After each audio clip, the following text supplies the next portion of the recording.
travail, le capital venant des pays riches et le travail étant celui des Congolais. Et au cœur de ça, il y a quand même dans ce triangle le politique évidemment, c'est-à-dire l'État congolais.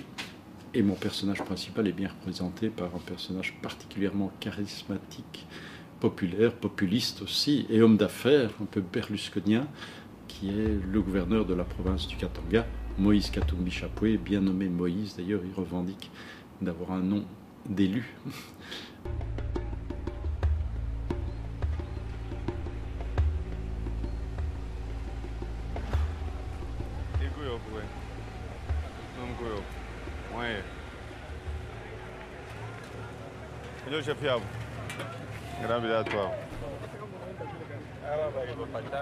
Ah non, mais angalia kule na ule.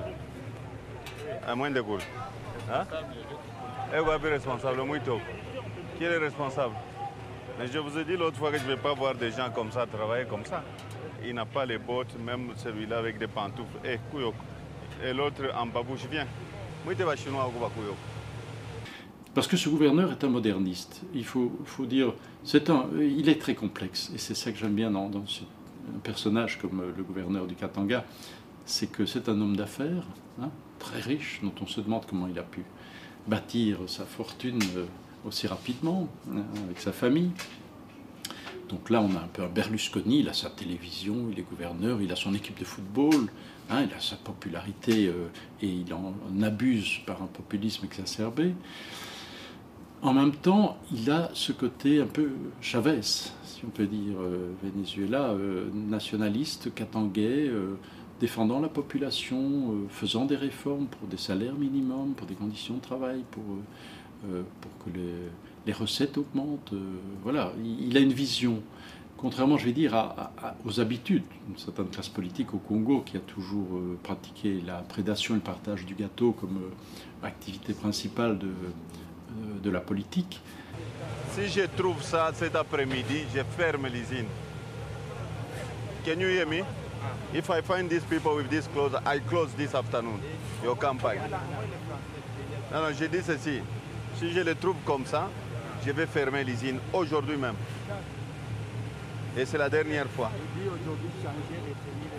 Et vos fondeurs touchent $120. Non, non, non. Les fondeurs ne peuvent pas toucher $120. Les fondeurs, le moins payé, c'est $300. Bonjour. Regardez, ce n'est pas possible. Vos gens n'ont pas de tenue de fondeurs. Ils sont avec des jeans. Non, non, non, non, non, non, non. Écoutez, je rentre l'après-midi. S'ils n'ont pas de tenue, je ferme la société. Là, je suis désolé. Non, non, s'ils n'ont pas de tenue de fondeurs, je ferme la société. C'est tout. Oui, c'est vrai que c'est étonnant de voir les Chinois. Et j'ai voulu montrer la multiplicité de l'invasion chinoise sur l'Afrique, parce que ça va du petit mafieux illégal qui essaye de racheter au plus bas prix du minerai à des creuseurs qui l'ont illégalement sorti des carrières et qui va essayer de l'exporter tout aussi illégalement par la frontière où il va passer comme dans un fromage. Voilà, bon, donc là, il y a les mafias chinoises sont là aussi. Et puis, il y a ces industriels qui viennent faire une activité industrielle parallèle, illégale, mais avec un véritable investissement et technologique. Et puis, il y a le grand capital chinois. Ça, c'est l'État chinois qui vient, lui, avec ses 9 milliards de dollars, en l'occurrence, M. Min, qui est un de mes personnages principaux, et qui lui vient reconstruire le pays. Voilà, c'est le programme annoncé en tout cas. Lui vient, il dit on va refaire les routes, les universités, les hôpitaux, on va tout refaire, hein, les chemins de fer, mais vous nous donnez du minerai, évidemment, des quantités incommensurables, innombrables de minerais et pour une longue durée. Donc une sorte d'hypothèque sur le pays, on reconstruit votre pays, mais on l'hypothèque. Alors la question aujourd'hui de l'industrialisation et de l'exode rural vers les villes et vers les zones minières est un vrai problème de toute façon. Parce que quand même l'industrie du minerai, les mines, on le sait ici en Belgique, la Wallonie ça a fait sa richesse, mais ça a fait son déclin. Le Katanga est dans la période aujourd'hui, on va dire, d'expansion économique, mais aura un déclin. À peu près dans 50 ans, il va rester des carrières, des trous, des mines et des cailloux. Le gouverneur est très conscient de ça. Il a d'ailleurs mis sur pied, et je trouve ça extrêmement bien, une obligation pour les sociétés minières de développer le secteur agricole. Elles ne peuvent pas se cantonner exclusivement sur leur secteur industriel. J'ai jamais fait un film sur des questions économiques, donc pour moi c'était un nouveau challenge. Bon, j'ai fait des films sur le social, sur l'humanitaire, sur le thème du pouvoir, très cinématographique évidemment.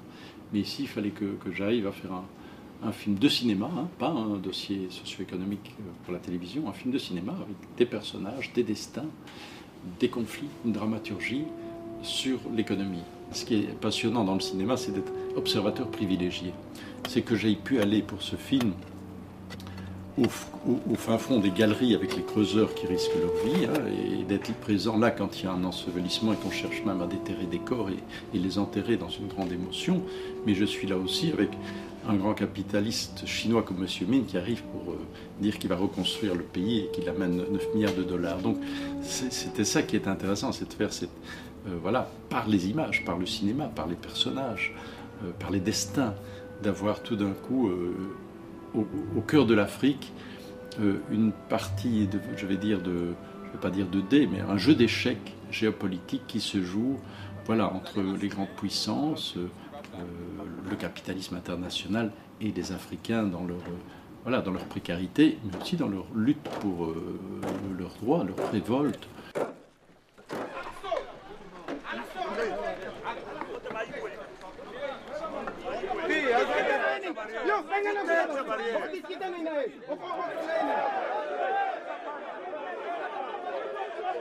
Non, mais je pense que ce qu'il y a de particulier ici, c'est qu'on est quand même quelque part dans une forme aussi, à travers tout ça, à travers cette violence des rapports sociaux, cette violence d'une guerre économique, cette violence d'une guerre sociale, on est en même temps dans une Afrique qui renaît.